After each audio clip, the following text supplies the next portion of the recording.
What if I told you that a single design tool could revolutionize the way we create, but that it had its limits? Imagine generating stunning visuals seamlessly, but here's the catch. Not all tools are created equal. In today's case study, we're going to compare Midjourney and DALL-E 3 head-to-head. The results? Surprising limitations and unexpected advantages. So what can these tools do for your design process? Let's dive into the world of AI-driven creativity and find out together. First, let's talk conclusions. Midjourney is still the easiest way to get cool results, but DALL-E 3, in coordination with ChatGPT 4, provides results that are impossible in MJ. Stable Diffusion is still the most flexible in terms of visual result settings, but in terms of query processing, it only accepts the same tag cloud as MJ. So each network has its own advantages and cases where they do the best job. Recently, we generated a cube in Midjourney for a client as a reference.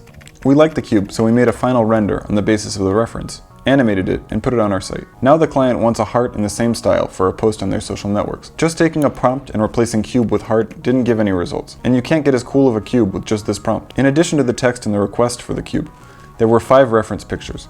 Some of previously generated successful cubes, some from the client's corporate identity, and some references from the network. So we search for a Ruby heart picture on the web to let the AI know what shape we need, and throw it and our reference into MJ with the /description command to get an understanding of how MJ sees these pictures. From the MJ descriptions, we assemble our Frankenstein prompt, which, as usual, looks like a tag cloud rather than a description in a normal human language.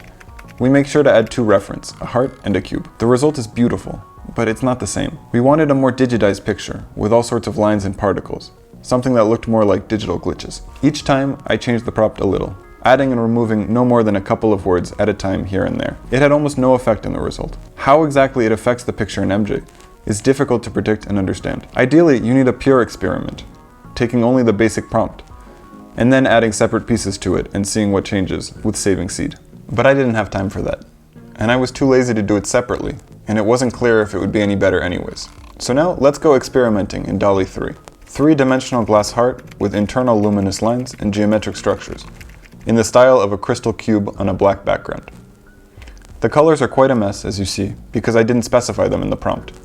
And in general, the logic was more to try and make it feel like geometric, crystalline, and luminous. Next, I pointed him to the cool options and gave it the same prompt I used for MJ. That's it, and we're in business. And that's where the main difference between DALL-E and MJ comes in. I don't experiment with the prompt anymore, I just point out specific improvements that I want it to make. In order not to overload it, I try to do it step by step, so as not to break what I already have. The first step is to get into the colors. We don't really need blue, what we need is a red heart with purple reflections. So that's how we rewrite it. And isn't that amazing?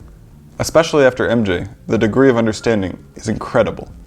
Now to the second stage. We need to incorporate this heart into the composition, so all sorts of extraneous things all around are getting in the way. So I asked the AI to remove them. Again, we can see the wonders of DALL-E's understanding. It really took almost all the detail out of the background and put more details into the heart itself. And that's pretty much it. Besides the bottom left one, all of the designs are working variants, especially in the right, because in the top left we'll have to Photoshop in a rudimentary heart to clean it up a little. In short, DALL-E 3 gives you much more control over the result, due to its understanding of the human language. You can get the same result from MJ, but you have to really study and understand how it will react to different words and their combinations. All this technology approximating human language and live communication, besides being very convenient, can also be a little scary because it mimics how we actually talk. And it seems like it might actually affect how and what we humans draw. For more on this, make sure to check out our video on Trends in Illustration for 2024, where we focus on how AI tools are affecting the existing design landscape.